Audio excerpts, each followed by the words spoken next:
Le pervers narcissique paranoïaque est peut-être le plus dangereux, c'est le plus terrible parce que il veut le contrôle absolu. Il ou elle, ça peut être un homme ou une femme. Et dans cette vidéo, nous allons découvrir 30 critères sur ce type de personnalité qui va faire d'énormes dégâts parce que ce sont des personnes qui vont chercher à obtenir le contrôle absolu.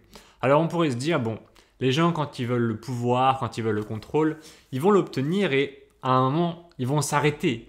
Ils vont se dire, ok, c'est bon, j'ai assez de pouvoir, j'en ai pas besoin de plus, je peux, comment ça s'appelle, me contenter de cela. Le problème, c'est que c'est pas du tout ce qui se passe. Les gens pervers narcissiques, paranoïaques, dont on va parler dans cette vidéo, sont des personnes qui ne s'arrêtent jamais.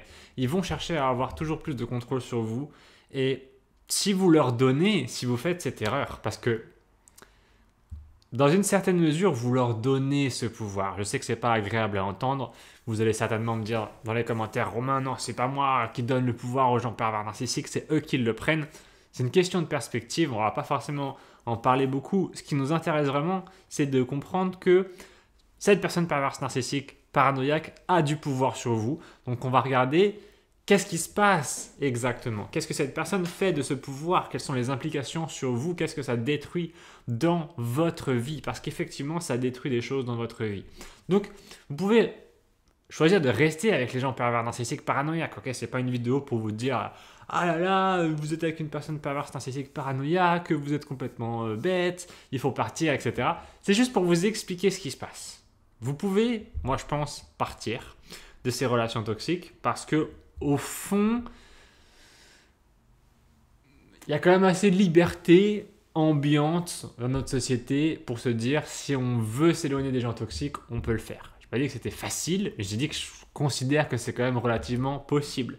Vous n'êtes pas dans une prison de sécurité maximum comme comment dire, les gens des cartels, etc., qu'on fout dans des prisons coincés pendant toute leur vie. Vous êtes quand même dans la réalité, vous êtes quand même dans une réalité où vous avez de la liberté. Bon, on va découvrir les points, parce qu'il y en a 30, les 30 éléments, les 30 traits de personnalité du pervers narcissique paranoïaque. Ça va être assez flippant, parce que vous allez vous rendre compte que c'est des gens très différents de la moyenne.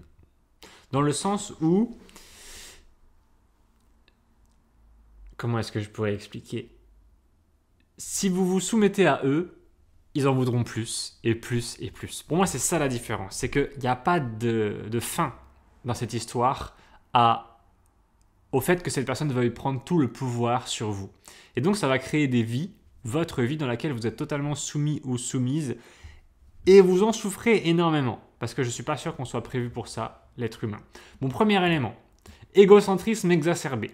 Placer systématiquement ses besoins, ses envies et son image au-dessus de tout, surtout au-dessus de vous. Donc ça implique quoi exactement? Ça implique que vous devez vous soumettre. Vous n'avez pas le choix en fait. Parce que si vous essayez de négocier avec la personne, le dictateur, le pervers narcissique paranoïaque, c'est pas quelqu'un avec qui on négocie. Donc qu'est-ce qui se passe exactement?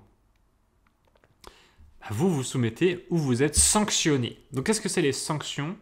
C'est quand la personne perverse narcissique paranoïaque, je vais juste appeler paranoïaque, après ça va être plus facile, quand cette personne-là, en tout cas, vous punit parce que vous n'avez pas fait ce qu'elle voulait. Donc, ça, c'est des choses qui arrivent dans la vie courante. Quand les gens ne font pas ce qu'on veut, on va arrêter de leur prodiguer des bénéfices. Parfois, on va effectivement les punir. Parce que c'est comme ça qu'on crée nos relations les uns avec les autres. C'est-à-dire que on va, au quotidien, modeler les autres à partir de nos attentes. Et ils vont nous modeler à partir des leurs. Et entre les deux, ça va créer ce qu'on appelle un compromis. Et lorsqu'on va se satisfaire de l'un et l'autre, on va avoir une relation stable. Mais la personne perverse narcissique paranoïaque ne va pas se satisfaire longtemps de ce que vous lui donnez. Et elle en voudra plus, et plus, et plus, et plus. Et ça m'arrive assez souvent d'avoir des personnes en coaching qui me parlent de ce type de personnes et elles me disent « Mais Romain, mais honnêtement, parce que les gens me racontent leur histoire et ils me disent « Voilà ce que je fais, voilà ce que la personne fait. » Ils me disent honnêtement, sincèrement, c'est assez ce que je donne ou pas? C'est assez bien ou pas? Ou c'est moi qui suis égoïste? Et souvent je dis aux gens Pour moi, non, tu n'es pas la personne la plus égoïste de la relation, mais en fait, tu donnes et tu donnes et tu donnes, et l'autre personne n'a aucune gratitude pour toi. Et c'est là que c'est terrible, parce que quand les gens n'ont pas de gratitude pour ce que vous leur donnez, jamais ce que vous pourrez leur donner ne sera assez. Jamais. Parce que c'est comme un espèce de point de satiété, la gratitude. C'est comme quand on dit « c'est bon, j'ai assez ». Mais ces gens-là ne veulent pas... je pense que ces gens-là ne veulent pas faire ça. C'est comme s'ils étaient en boulimie de pouvoir. Ils veulent du pouvoir, ils veulent du pouvoir. Ils le prennent, ils en prennent, ils en prennent, ils en prennent. Et ils prennent même pas le temps de regarder ce qu'ils ont parce que ils sont plus dans la poursuite effrénée de ce pouvoir que réellement dans le fait d'en profiter. Parce qu'à un moment, qu'est-ce qu'on a besoin de énormément de pouvoir. Oui, c'est vrai que c'est toujours bien d'en avoir. C'est vrai que c'est toujours plaisant, cette sensation d'en obtenir plus. Mais au fond du fond, ces gens sont bêtes, pour moi. Parce qu'il existe un moment à partir duquel ces pervers narcissiques paranoïaques ont tellement de pouvoir que les gens autour d'eux sont là en mode « il se fout de nous, lui, en fait. Il se fout de nous. On va le dégager. » J'ai un de mes mentors que j'aime beaucoup, il dit « Pigs get fat and hogs get slaughtered ». C'est-à-dire que les cochons, ils aiment bien manger et ils deviennent gras et donc ils sont contents. Mais les porcs mangent tout et ils se font buter. Ça veut dire que grosso modo, lorsque vous êtes en mode « j'ai envie d'avoir un peu plus », eh ben vous obtenez plus et vous êtes content. Mais lorsque vous voulez tout obtenir, les gens autour de vous crèvent la dalle. Et ils se rebellent contre vous. Et après, vous êtes comme un Goliot en train de vous dire « oh, je comprends pas, les gens ils m'aiment pas, etc. » Bah oui. Parce que vous avez tout pris. Deuxième élément, absence d'empathie réelle. Incapacité durable à ressentir la souffrance ou la détresse de l'autre. Voilà. C'est comme ça, il y a des gens, ils n'ont pas d'empathie. Bon. Qu'est-ce que ça veut dire exactement ? Ça fait des gens un peu cringe. Ça fait des gens, quand vous êtes dans des relations avec eux, ils vont avoir cette espèce de truc dans lequel vous vous rendez compte que ils sont pas connectés à vous, en fait. Ils comprennent pas. Il y a un truc qu'ils n'arrivent pas à lire. Ils n'arrivent pas à vous lire dans ce que vous vivez. Et vous avez l'impression qu'ils sont un petit peu bizarres. Parce que c'est comme s'ils en avaient rien à foutre de ce que vous ressentiez. Donc, quand vous êtes avec ces gens, vous avez l'impression de ne pas exister. Troisième élément, dévalorisation constante d'autrui. Critique, rabaisse et humilie les proches afin de se sentir supérieur. Cette personne vous fait sentir qu'elle se sent supérieure à vous. C'est même pas forcément qu'elle est supérieure à vous, mais elle vous fait sentir qu'elle le pense. Et qu'est-ce qu'on peut dire là-dessus ? Est-ce que c'est agréable ? Je ne suis pas très sûr. Les gens n'aiment pas vraiment être dominés dans la vie, donc quand il y a quelqu'un comme ça qui vous prend pour un Goliot, bon, bah ça fait pas forcément plaisir. Manipulation subtile et répétée. Use de mensonges, de contradictions et de remarques ambiguës pour semer la confusion. Bah oui, hein. Qu'est-ce que vous voulez que je vous dise, hein ? C'est triste, hein. Attitude paranoïaque. Interprète les événements et les propos d'autrui comme des attaques cachées ou des complots. C'est des gens qui vont se sentir trahis pour pas grand-chose. Ou c'est des gens qui vont se sentir menacés pour pas grand-chose. Ou qui vont interpréter vos actions comme étant hostiles, alors que c'est pas forcément le cas. Mais voilà, c'est ce qu'on appelle le biais d'information. C'est ce qu'on appelle le biais d'interprétation hostile. Ils pensent que les autres leur veulent du mal. C'est parce que c'était comme ça, c'est parce qu'ils sont autoritaires. Ils sont extrêmement autoritaires. Ils veulent le contrôle absolu. Et donc, ce qui se passe dans leur esprit, c'est qu'ils veulent pas prendre de risques. Tout ce qui pourrait être perçu comme une rébellion potentielle doit être réprimé. Et donc, ça va être des gens très réprimants, qui vont vous punir beaucoup. Besoin de contrôle. Cherche à diriger l'environnement, les relations, les informations, imposant ses règles sans discussion. Réécriture permanente de la réalité. Ni des faits établis. Réinterprète les situations, modifie l'histoire pour servir son image. Ça, si vous gobez ça, c'est à vos risques et périls. Mais parfois, dans la vie, on se retrouve avec des gens et on sait qu'ils sont pas géniaux. Mais on se dit, j'ai pas vraiment le choix en fait. En ce moment, c'est ça. On n'est pas dans le mode de vie où on est Dieu. On n'est pas dans un mode de vie où on peut tout changer. On peut être là en mode, tiens, oh, bah, la couleur de mon micro, il est noir, j'aimerais bien qu'il soit argenté. Boum, et c'est bon. Oh, tiens, aujourd'hui, il fait 7 degrés, ah, j'aimerais bien qu'il fasse 30 degrés. Boum. On peut pas faire ça, ok? On n'est pas Dieu. Donc des fois, on fait des compromis et on fait avec ce qu'on a. Donc petit message pour vous, si vous êtes en train de regarder cette vidéo ou de l'écouter et que vous êtes avec des personnes toxiques et que vous n'avez pas vraiment le choix et que vous êtes là en train simplement de prendre votre mal en patience, bon courage mes amis. Réécriture permanente de la réalité. 8e élément, instillation du doute amène la victime à remettre en cause sa propre mémoire, sa logique et son jugement. Forme de double discours oscille entre compliment et dénigrement. Ça veut dire quoi exactement? Ça veut dire que vous allez être maintenu dans l'incertitude. Cette personne toxique, vous n'allez jamais trop savoir comment vous êtes positionné en termes des points que vous allez gagner par rapport à elle. C'est-à-dire que quand on fait des choses au quotidien sociales et qu'on est avec les gens, on essaie de marquer des points. On essaie de se faire aimer des autres. On essaie d'être utile aux autres. Cette personne-là va essayer de vous maintenir dans le doute quant à votre position sur son échelle de... Comment je pourrais dire vous n'allez pas vraiment savoir si cette personne comment elle vous considère en fait. Parce qu'elle peut tantôt vous dire des choses gentilles et vous rassurer, tantôt vous faire flipper. En fait, elle ne vous rassure pas. Elle vous met dans l'inverse.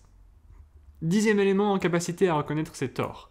Rejette constamment la faute sur autrui, refuse toute remise en question personnelle. Voilà. Les bébés. C'est les bébés qui font ça.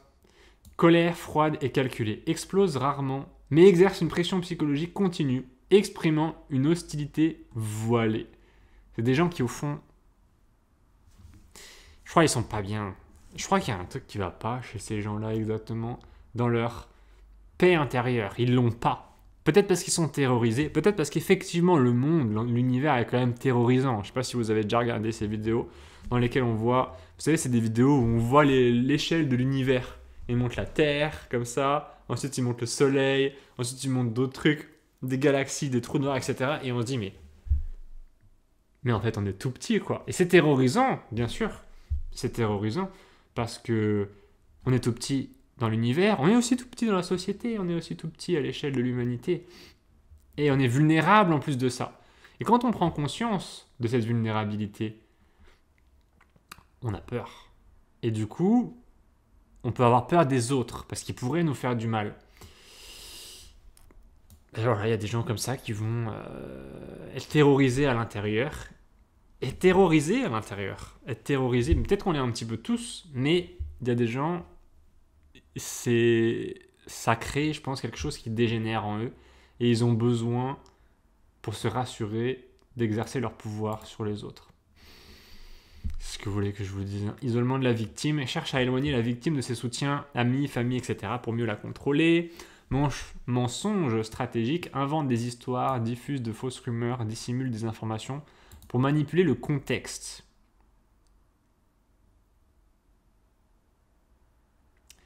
C'est difficile ça. J'ai des gens en coaching qui me posent cette question-là. Ils me disent mais comment faire si quelqu'un essaye de me faire ça? J'ai des gens qui me manipulent. Et j'ai des gens surtout qui essaient de manipuler mon entourage en me faisant passer pour la mauvaise personne. Ils disent des histoires sur moi, etc. C'est pas forcément évident de s'en sortir, hein, parce que parfois, ces histoires-là, les gens, ils les croient.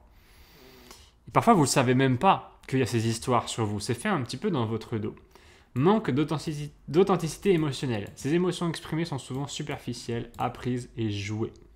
Un peu comme un mauvais acteur. Jalousie et suspicion constante, soupçonne sans preuve, accuse de trahison ou d'infidélité, impose une surveillance psychologique. Qu'est-ce que c'est exactement? C'est quand la personne vous fait sentir que vous lui devez lui rendre des comptes sans arrêt. 17e élément, rigidité psychologique. Montre peu de flexibilité dans ses opinions, reste imperméable aux arguments contraires. Têtu. Refus d'assumer la responsabilité de ses actes, les erreurs, échecs ou violences psychologiques sont imputés à autrui ou aux circonstances. Façade sociale irréprochable. Peut se montrer charmant, aimable, admirable en public, ce qui confond l'entourage. C'est-à-dire que les gens me disent en coaching, mais je comprends pas. Tout le monde aime bien mon pervers narcissique ou ma pervers narcissique, mais moi je sais qui est cette personne réellement. Des fois c'est des bons acteurs, des fois c'est des mauvais acteurs, des fois c'est des bons acteurs. Chantage émotionnel, dénégation du ressenti de la victime. Décrète ce que la victime exagère, dramatise ou est trop sensible afin de la décrédibiliser. Auto-glorification. S'attribue des qualités exceptionnelles, intelligence, moralité, s'invente des mérites. Déshumanisation de l'autre. Réduit l'autre à un objet. Une source d'approvisionnement narcissique dénuée d'individualité propre. En fait, vous vous sentez exploité tout simplement par cette personne. Et vous avez l'impression que une fois qu'elle vous aura vidé, elle vous dégagera et elle trouvera quelqu'un d'autre à la place. Parce qu'elle n'est pas là pour vous, elle est là simplement pour ce que vous lui donnez. Communication paradoxale. Envoie des messages contradictoires, obligeant la victime à deviner la bonne attitude. C'est aussi pour vous mettre dans des positions où quoi que vous fassiez, ça se retourne contre vous. Harcèlement psychologique. Vise à déstabiliser, à user émotionnellement sur le long terme sans violence physique. Pour vous fatiguer, en fait. C'est parce que les violences physiques sont punies par la loi, donc la nouvelle technique des gens qui sont dangereux, c'est de vous user émotionnellement. 27e élément, projection. Accuse l'autre de ce qu'il fait lui-même, mensonge, trahison, etc. C'est quand la personne fait des choses et ensuite vous accuse de faire ces choses. Absence de limite morale, peut transgresser des règles ou les normes sociales avec un sentiment d'impunité. Besoin de domination totale, ne supporte pas l'égalité, cherche à asseoir une position de pouvoir sur le long terme. Désir de nuire psychologiquement. Dans certains cas, le plaisir ne provient pas seulement de l'ascendant, mais de la souffrance morale infligée à l'autre. Donc, on a différents éléments sur la personnalité du pervers narcissique paranoïaque. Ce qu'on peut comprendre chez cette personne-là, c'est que il y a beaucoup de domination, il y a beaucoup de fake, il y a beaucoup d'inauthenticité. C'est-à-dire que il y a une espèce d'attitude où la personne n'est pas claire. Vous avez un peu du mal à définir ce que la personne veut clairement. Vous ne savez pas si elle a des bonnes ou des mauvaises intentions. Et ce qui va se passer, c'est que avec le temps, vous allez voir que cette personne va faire de moins en moins d'efforts pour vous.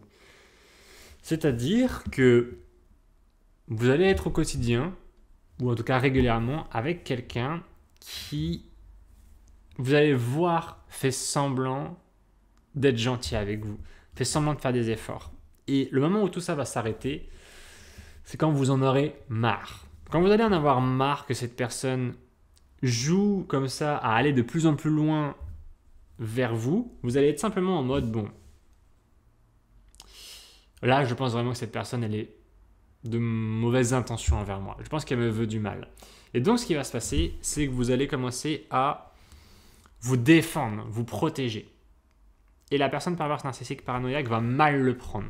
Parce que ça va être vu comme une espèce de trahison. Ça va être vu comme « Ah, tu me fais pas confiance, tu te protèges de moi, tu veux pas me raconter tout ce que tu fais, où est-ce que tu vas, tu veux pas me raconter toute ta vie, tu veux pas que je te possède, en gros. » Et il va y avoir une espèce de discours du type si tu sais que tu es une mauvaise personne, c'est que tu as des mauvaises intentions, c'est que c'est toi qui es mauvais, etc. La personne perverse narcissique paranoïaque va devenir très méfiante. Et donc vous allez être coincé avec quelqu'un du coup qui vous fait plus confiance. Et vous allez perdre toute la relation de confiance que vous avez entre vous dans la relation. Et là, cette personne peut commencer à vous attaquer, à faire des mauvaises choses vers vous. Et si vous essayez de vous défendre en contre-attaquant, la personne perverse narcissique paranoïaque va dire « Ah, tu vois, c'est toi qui m'attaques. » Parce qu'on a cet élément de, je vous disais tout à l'heure, la personne rejette sans arrêt la faute sur les autres. Donc la personne va vous attaquer parce qu'elle, par exemple, a interprété que vous avez fait quelque chose de mal alors que ce n'était pas le cas. C'est juste qu'elle est paranoïaque, elle a interprété. Et ensuite, vous allez vous contre-attaquer, donc vous allez vous défendre. Et elle va dire « Ah, tu vois, c'est la preuve, c'est toi qui es méchant, etc. » Donc vous allez commencer, dans une certaine mesure, à essayer d'argumenter avec cette personne. À essayer de lui faire comprendre qu'elle est à côté de la plaque, grosso modo. Et vous risquez de tomber dans ce piège d'argumenter pour toujours et d'essayer de résoudre ce conflit que la personne en face n'a pas envie de résoudre. La personne en face ne veut pas résoudre le conflit, elle veut juste avoir raison. Et là, vous rentrez dans le piège ultime. Le piège numéro 2, c'est de rien dire non plus. Il y a 2 pièges. Il y a ou rentrer dans un combat éternel, ou se laisser faire complètement et se faire soumettre de plus en plus. La solution, ce serait éventuellement de simplement ne rien dire, ne pas essayer de prouver quoi que ce soit à la personne et trouver autre chose. Trouver un autre point d'intérêt, une personne, une activité, etc. Et vous dire, voilà, cette personne, elle est perverse narcissique, paranoïaque.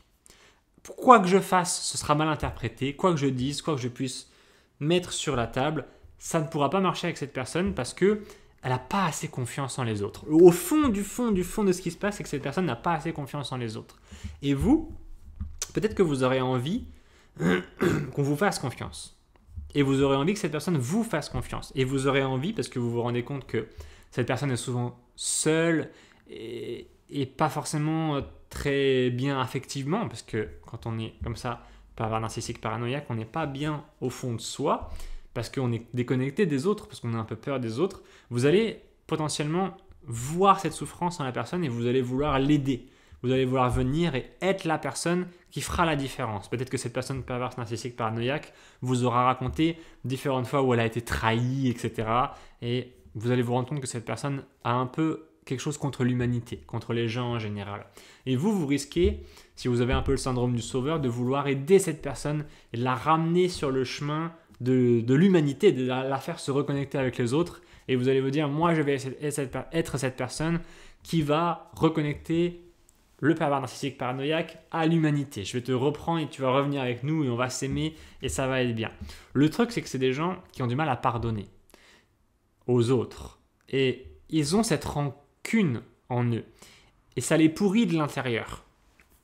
Ce qui va se passer, c'est que au bout d'un moment, vous allez faire des efforts énormes pour que cette personne vous fasse confiance et vous allez vous rendre compte que le moindre tout petit truc que vous allez faire, prendre un peu de temps pour vous, par exemple, ou ne pas répondre directement au message de la personne, vous allez vous rendre compte que ce sera mal vécu par la personne perverse, narcissique, paranoïaque, et donc vous allez tout simplement essayer de vous faire aimer cette personne jusqu'à ce que vous vous rendiez compte que c'est impossible. Parce que ça demanderait un effort de tous les instants et que cette personne n'est pas le centre absolu de votre monde, que vous avez d'autres choses autour duquel vous gravitez. Et donc, vous allez vous rendre compte que cette personne, elle est impossible à satisfaire. Et vous allez devoir renoncer à ce que cette personne vous donne l'amour qu'elle vous avait donné au début. Parce qu'au début, cette personne perverse, narcissique, paranoïaque, quand elle vous aime, quand elle n'a pas encore cru que vous l'avez trahi, elle va vous donner beaucoup d'amour. Parce que c'est tout cet amour qu'elle ne peut pas donner aux autres qu'elle va vous donner à vous. Donc vous allez en avoir tout d'un coup, vous allez avoir tout le stock d'un coup. C'est comme un type qui avait de l'eau dans son stock de magasin depuis des années et puis il n'a jamais réussi à la vendre à personne parce que, j'en sais rien, il avait peur de la vendre aux gens. Et puis un jour, il trouve quelqu'un à qui il peut la vendre parce qu'il a confiance. Bah, il a accumulé des stocks d'eau pendant des années et des années. Donc vous vous retrouvez avec plein d'eau. Donc la symbolique, c'est plein d'amour. Et vous avez l'impression d'avoir un lien, comment ça s'appelle, privilégié avec cette personne. Vous vous dites, mais cette personne, c'est que je dois être spécial pour qu'elle m'aime moi et pas les autres. Parce que vous avez l'impression d'avoir une relation très unique avec cette personne. Et donc, au bout d'un moment, la relation s'effrite parce que la personne a son naturel qui revient au galop, elle est paranoïaque et donc vous allez la décevoir. Elle va vous dire que vous la décevez, etc. Et le piège, c'est de vouloir la contenter. N'essayez pas de contenter cette personne, c'est impossible. Elle vous fera sans arrêt sentir que vous avez fait des erreurs dans le passé et que ces erreurs sont impardonnables et que voilà, vous devez sans arrêt vous rattraper. Et donc au bout d'un moment, vous allez lâcher et vous allez vous dire, ok, je vais aller ailleurs, faire d'autres choses et je serai peut-être un petit peu mieux. Pour vous aider, je vous ai mis dans la description un programme qui s'appelle Narc Freedom, comment se libérer des pervers narcissiques. Il y a aussi comment devenir insensible aux pervers narcissiques, mais voilà, je pense que celui-là, Narc Freedom, va pas mal vous aider. Il est offert pour l'achat de n'importe quel programme sur la boutique, donc vous pouvez l'obtenir en cadeau. C'est dans la description.